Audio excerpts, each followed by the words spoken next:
Kanë mbritur materialet zgjedhore në të gjitha KZ-t e juglindjes së vendit, materialet cilat pritet të shpërndahen në qendrat e votimit. Vetëm në Bashkinë e Korçës janë 104 qendra votimi.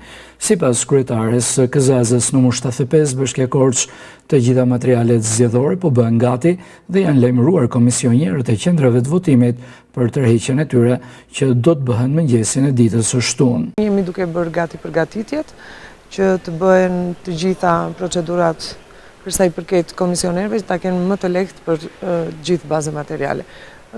Do të filloj shpërndarja ditën e shtunë dhe më pas do vijoj me procesin zgjedhor. Të bërë lajmërimi për ditën e shtunë, edhe nga eksperiencat e mëparshme dihet që fillon procesi i shpërndarjes ditën e shtunë. Kjo është KZ-a numër 75, e cila mbulon 104 qendra votimi të qytetit Korçës.